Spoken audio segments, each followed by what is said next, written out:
বলা দেউতা তই অফিচলৈ যাৱই নেকি? হয় দেউতা। যোৱা দুদিন ধৰি মই তোক লগ পাব খুজি আছিলোঁ, কিন্তু একেখন ঘৰতেই থাকোঁ, অথচ যোৱা দুদিনে মই তোৰ চাহটোকে দেখা নাই। কিবা ক'বা নেকি দেউতা? কোৱাচোন। ক'বলৈ কিটো আছে, যোৱা দুদিন ধৰি প্ৰাঞ্জলৰ জ্বৰ, এই বিচনাতে ছটফটাই আছে। মোৰ হাততো ফুটা কৰি এটাতো নায়েই, তাক দুটামান দৰৱ আনিবলৈ কেইটামান পইচা দিব পাৰিবি নেকি? মোৰ হাতত তেনেকৈ পইচা নাই দেউতা, বাকী মাহৰ শেষ, তথাপি সন্ধিয়ালৈকে কিবা এটা ব্যৱস্থা কৰিম দেউতা। হ'ব বাৰু, সন্ধিয়া হ'লেও কিবা এটা কৰিম দে। তুমি অফিচলৈ যোৱাই নেকি? ৩,০০০ টকা দিয়াচোন, মই টাউনলৈ যাম। মোৰ লাগতিয়াল বস্তু দুটামান কিনিব লগা আছে। কি হ'ল দিয়া আকৌ? কৰবি মোৰ ড্ৰয়াৰত মানি বাছটো আছিল, লৈ আহচোন।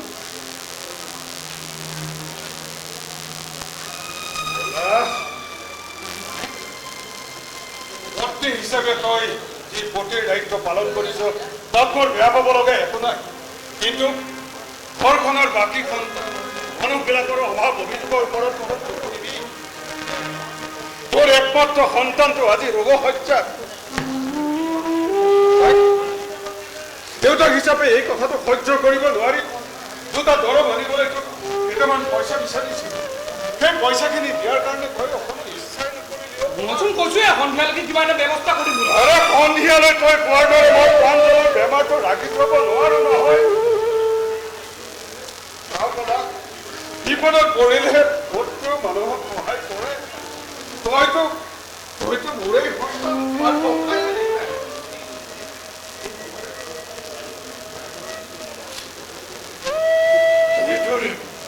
মনোবা মই বৰ কষ্ট পাইছো, কলাক বৰ কষ্ট পাইছো।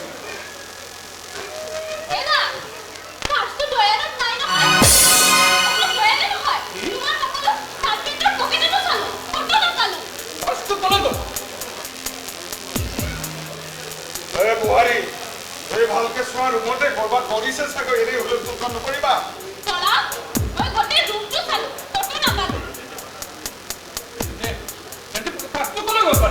আমাৰ ৰুমত কোন হৈছে? আৰে মই ৰাতিপুৱাৰ পৰা এই ৮-৫ কৰি আছো, মইতো তহঁতৰ ৰুমত কাকো সোমোৱা দেখা নাই।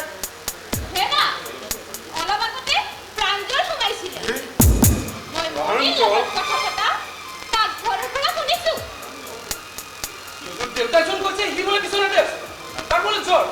বুহাৰী দুটা দিনে প্ৰাঞ্জল ঘৰত থকাই বিচনাতে পৰি আছে। সেই বেমাৰী ল'ৰাটোক তুমি বিচনাতে চোৰ বুলি অসুবিধা নিদিবা।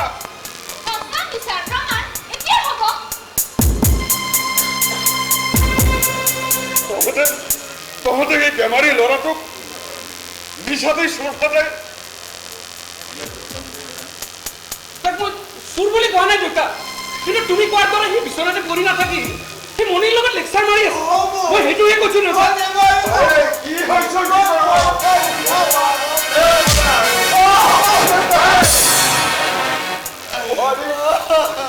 প্ৰাঞ্জলক কিয় মাৰিছা?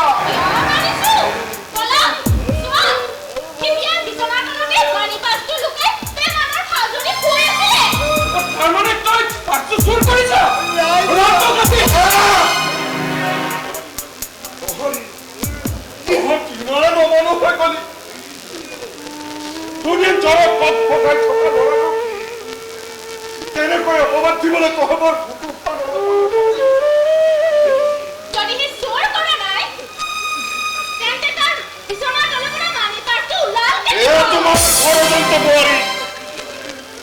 যিটো ল'ৰাই আজিলৈকে পইচা ব্যৱহাৰ কৰি পোৱা নাই, পইচাৰ মূল্য বুজি পোৱা নাই, সেই ল'ৰাটোক তোমালোকে চোৰ সদাইছা।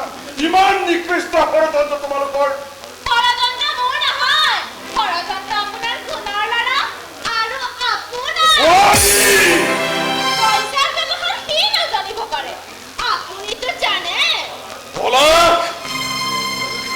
মুখখন চম্ভালিবলৈ কওঁ।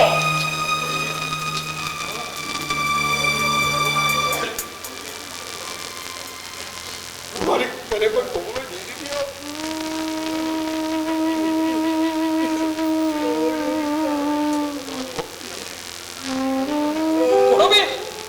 একো মিছা কথা কোৱা নাই দেউতা, কিন্তু অলপ আগতে তুমি ক'লা সি বোলে বিচনাতে শুই আছে, কিন্তু সি মোৰ ৰুমৰ পৰা গৈ মোৰ মানি বেগটো আনি তোমাৰ ৰুমত থলে ইয়াৰ অৰ্থটো কি দেউতা পৃথিৱীও ভুলক ইমান অপযোগ পৃথিৱী মই আৰু সহ্য কৰিব নোৱাৰা হৈছো মই দাদাৰ ৰুমত নিজে যোৱা নাছিলো যোৱা দুদিনমান ধৰি মই নোযোৱাৰ কাৰণে মণিয়ে মোক জোৰ কৰি লৈ গৈছিল আৰু মই দাদাৰ পইচা দিয়া নাই মই জানো তোক কেনেকৈ বদনাম কৰি ইহঁতে মাৰিব খুজিছে দেউতা নিশ্চয় নিবি সৈন্যৰ মহগন্ধ হৈ নিজৰ ভাই আৰু দেউতাৰ পাহৰি গলি নহয় তই সৈন্যৰ আঙুলিত ঠাৱত নাচিছ নহয় নাচ যিমান পাৰ সিমান নাচ কিন্তু তোক সকীয়াই থলো যিদিনা নাচি নাচি তই ভাগৰি পৰিবি সেইদিনা তোক উঠাই দিবলৈ কাষত তই কাম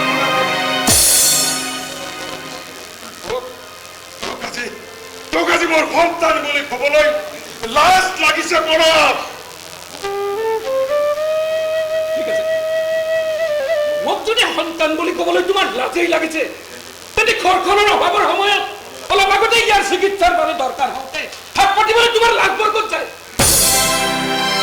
পলাশৰ পইচাৰে এইখন ঘৰ চলি আছে পলাশে পইচা নিদিলে আপোনালোক শুকাই মৰিব মৰিম আমি ফুকাই মৰিম তথাপিতো আজিৰ পৰা সি ঘটা ধনেৰে ভাত মই মুখত নিদো বোৱাৰী দৰকাৰ হলে আমি তিনিওটা ফুকাই মৰিম আৰু কোনোদিন মই তাৰ ওচৰৰ হাত নাপাতো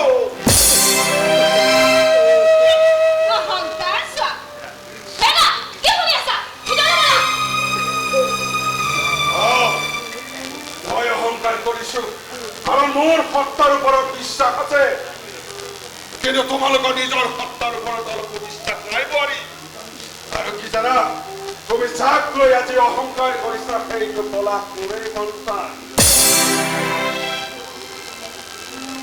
নিজৰ সৰু সৰু সপোনবোৰ ধৰিৰে মোহাৰি তাক সপোন দেখি মই শিকাইছিলো বোৱাৰী নিজে কষ্টত থাকিও কষ্টৰ ধনেৰে তাক মই মানুহ কৰিবলৈ চেষ্টা তাৰ পঢ়াৰ নামত মই যিমান টকা খৰচ কৰিছিলো তাৰ সামান্য অংশ এটা দি যদি মই দুটা কুকুৰ পোৱালি পুহিলোহেঁতেন সিহঁতে হয়তো গোটেই জীৱন মোক সুৰক্ষা প্ৰদান কৰিলেহেঁতেন অন্ততঃ ইয়াৰ নিচিনা বিশ্বাসঘাতক নহ'লহেঁতেন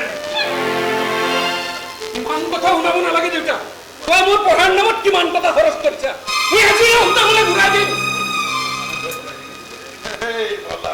মই সুদেৰে মোলৈ ঘূৰাই দিম তেন্তে দে তোক ডাঙৰ দীঘল কৰোঁতে মই যিমান মৰম খৰচ কৰিছিলো সুদে মোলৈ মোক ঘূৰাই দিম আৰু তোৰ সৰু সৰু অসুখত মই যিমান উজাগৰে নিশা কটাইছিলো সেইবিলাক সুদে মোলৈ ঘূৰাই দে আৰু ঘূৰাই দে তোৰ নামৰ পিছফালে লাগি থকা সেই এম এ ডিগ্ৰীটো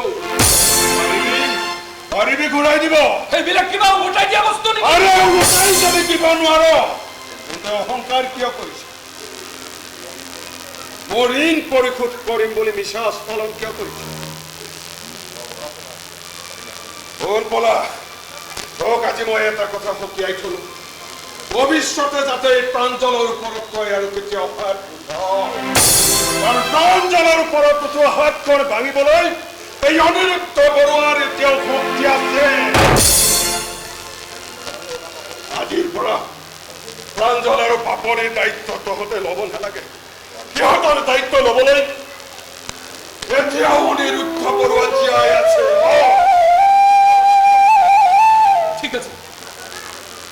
ঠিক আছে দেউতা আৰু ওপৰত যদি মোৰ কোনো অধিকাৰেই নাই তেন্তে মোৰ দায়িত্বও নাই আজি আমি এইখন ঘৰৰ পৰা ওলাই যাম কিন্তু এটা কথা মনত ৰাখিবা দেউতা মই অকল ঘৰখনে এৰি থৈ নাযাওঁ মই সকলো সম্পৰ্ক শেষ কৰি থৈ যাম তই সম্পৰ্ক শেষ কৰিবি মই সম্পৰ্ক শেষ কৰিম আজিৰ পৰা পলাশ বৰুৱা নামৰ সন্তানটো মোৰ